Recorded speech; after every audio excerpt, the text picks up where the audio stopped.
Disclaimer. If you have any issues or problems following along with my tutorials, please leave them in the comments here on YouTube instead of the Computercraft forums. Either myself or someone else will help you out if we can. This keeps the forums clean and provides help to anyone else that might be having the same problem as you.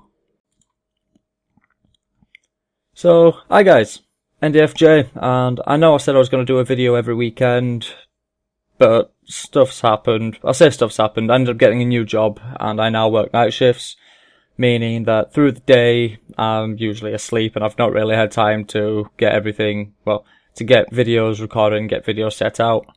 On top of that, I did have another hard drive fail, but I managed to get all my stuff back, apart from the episode I had recorded, the special episode.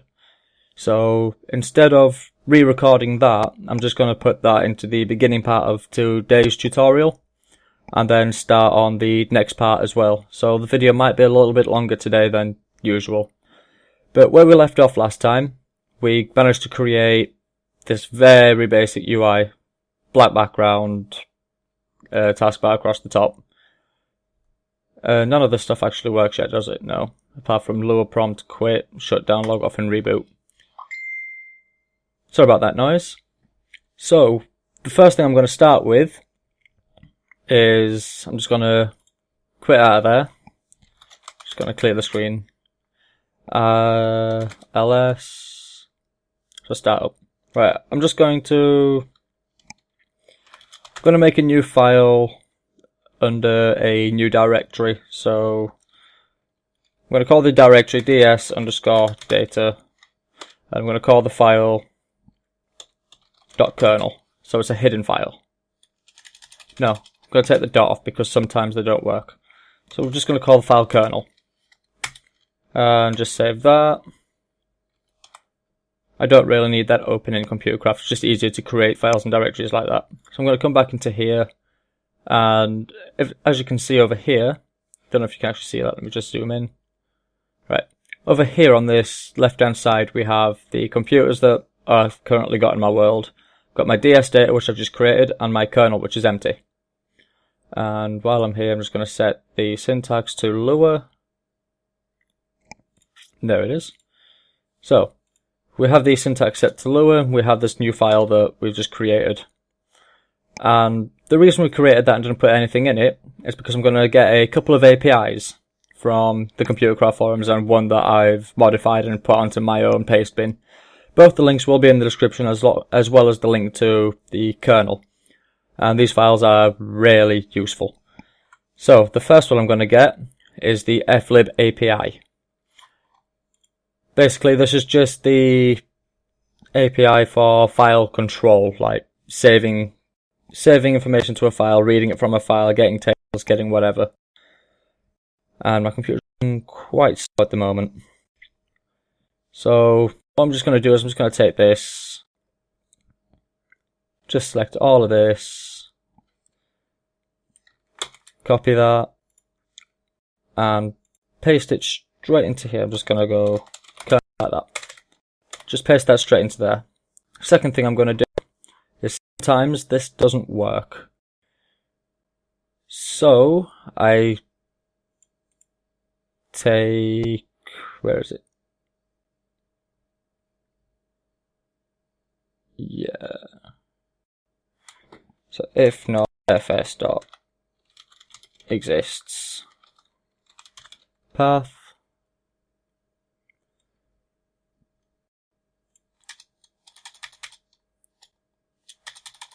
and I did that wrong. So just fix that so that it doesn't just give you a false error all the time.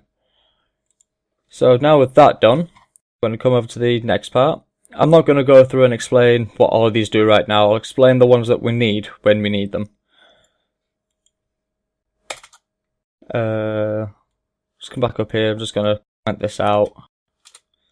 So flib API. And the next one I'm going to grab is the SHA-256 encryption by, I can't remember who. I'll tell you, yeah, by Gravity Score. And I'm going to keep all of this here. It's not intended to be used as an API, but I'm going to use as an API anyway. So once again, copy all that. I'm just going to close out of Chrome, make my computer run a little bit faster. And back into Sublime Text. SHA-256 encryption. I'm just going to paste all of that there. Now what this will let me do is it'll let me encrypt all the passwords I'm going to use into a 256. And I'm just going to save that now, when my computer's not being so slow. Right, so that's now nicely saved. Now we can get back to the task at hand. I'll be putting all of these in the description, so yeah. Now that I've created that API, I need to create a couple new variables. So right at the top, I'm just going to go with os.loadAPI. I think that's how you do it. ds_data/ it's a lowercase k, /kernel. Next thing I'm going to do is just local t args equals, and thirdly I'm just going to go with a local bg equals, and that'll be my background. So now we've created these, I'm going to just give a quick run through. So these local t-args, I've already put a tutorial out, which I'll put somewhere on screen, probably at the end of the video, and I'll also link it in the description, that goes through and explains what t-args does and how to use them properly. It's just basically, when you load up a program, like say Paint or whatever, you'll type in the program name and then some stuff for it, like a file name or whatever. That's what the t-args does. It's a table of arguments, and you can then call those arguments in the program to do different tasks when the program is run. BG, that's self-explanatory. That's going to be the background when we set it up and get all that running. And load API, DS data, that'll just load the kernel API that we just created. And I should not have closed Chrome. Probably should have thought about that. But next thing I want to do now is I want to create the functions for getting files from the internet. So I'm just going to come right to the end of here. Local function get file. And I need a URL, and I'm going to need the path to the file. Now what this will do is I'll give it a web URL, and then I'll give it a path to save the file to. So I'll go to that web address, get the information from that website, and then save it to a file. Now this is good for like cloud storage or whatever, so you can upload Computercraft code to the internet and then download those files back into Computercraft when you need them. I'll be using this for checking the current version for an auto updater, setting the backgrounds, stuff like that. So that's what I'll be using this function for. You can use it for whatever you want. So what I want to do is I want to set a variable for download. So download equals http.get URL. So it's going to get that URL from there. And then I just want to write the file. And remember we did the flib API, which is here in kernel. I'm going to be using the file called fwrite, which is this here. This takes all the content from a specific place, or from a specific function or whatever, and writes it to a separate file. So I'm just going to go with kernel.fwrite,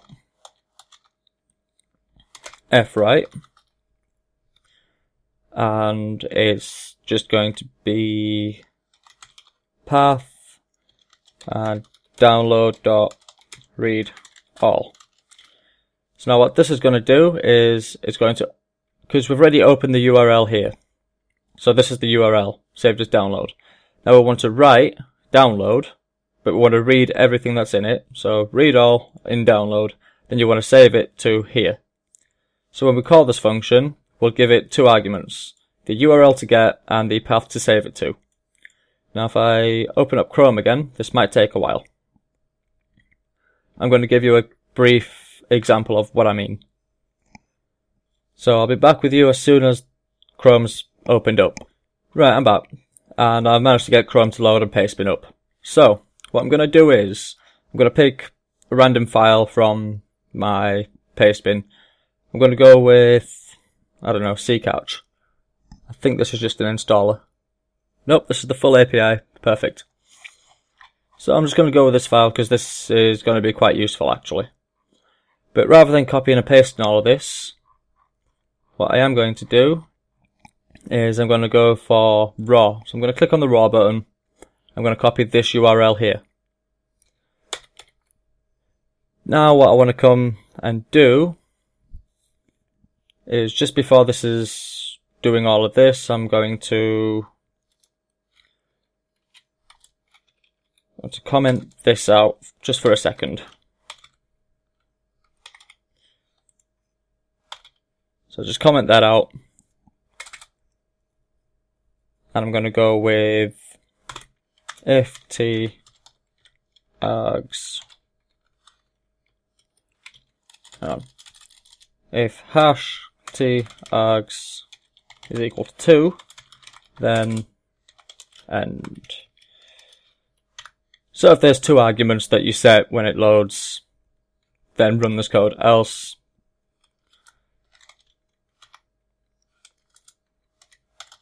error,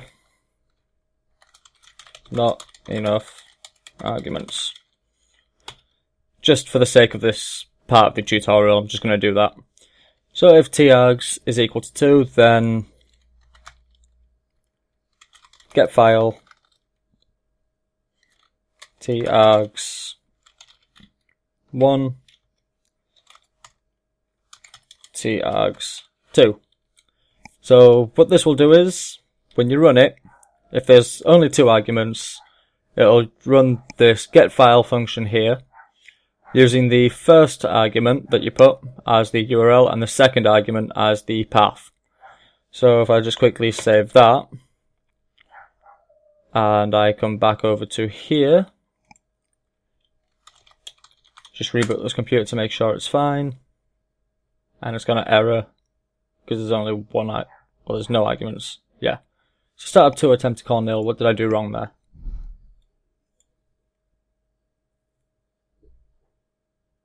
Where's that load API?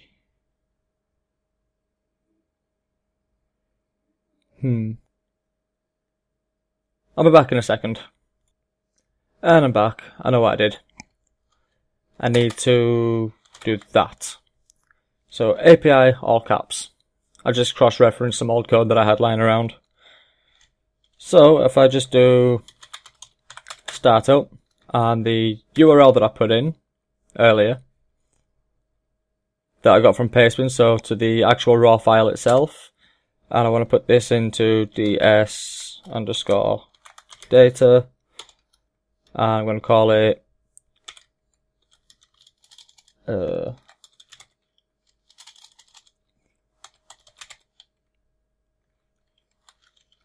error C, and if I press enter, that should be done. So now if I just do a quick dir of ds data, you can see error C is right there, and if I edit error C,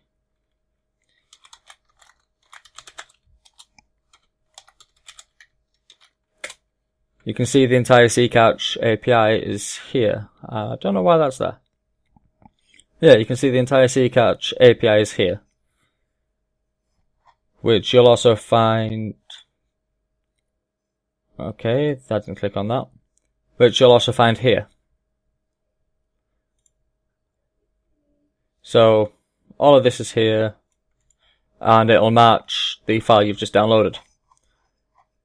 So that's basically how you get files from the internet and save them to the computer. And then you can just use them however you want, really. So for the next part, since I've just downloaded that file, I'm going to quickly load that file as an API so that I can use it later. and this computer is really going slow right now. So I called this error C. So I can just save that. And I don't really need this now, but I am going to keep that there for reference. So take those comments off. And there we go. So we have that now.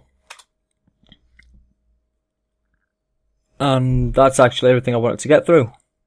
I wanted to get through the downloading files, saving them, and starting to create the kernel today, which I've done. In the next episode, I'll be going through the Ccatch API. Actually, I'm just going to rename that. So error C, just save that. I need to save startup as well.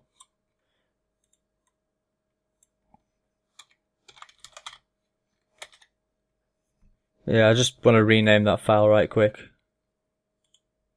So rename. There we go. Ccatch. So, yeah, I've got through everything I wanted to get through, and I managed to do it within 17 minutes. Awesome. Also, as you can see, I've turned off my shaders because they're giving me a bit of an hassle at the moment with recording and everything else. As you can see, my frames are really bad right now, and I'm not entirely sure why. And now they're fine. It's just my computer's not going very well. I've installed Windows 10 as a preview, and it's just giving me nothing but problems. But yeah, that's everything I wanted to do, so thank you guys for watching, and in the next episode we'll be running through the Ccatch API, which is developed by me myself, and it's actually quite a useful API for catching errors and making the program itself deal with them on its own rather than erroring the entire program. So I'll give a full explanation and full tutorial on that in the next episode when we start getting into the big nitty-gritty of everything else. In the next episode as well, I will be creating backgrounds and stuff like that and showing you how to create dynamic backgrounds. So you can set them with buttons on the bottom of the screen, so you can just flick between backgrounds and it'll store that background. So whenever you restart the computer, that background will load, as well as creating just a file stored somewhere with all the configuration that you want. So all of that will be in the next episode. I'm hoping to have that as a nice long episode, which I'll probably record as soon as I finish recording this, actually. So yeah, I've been NDFJ. I hope you have a fantastic day, week, month of your life, and I'll see you in the next episode. Bye!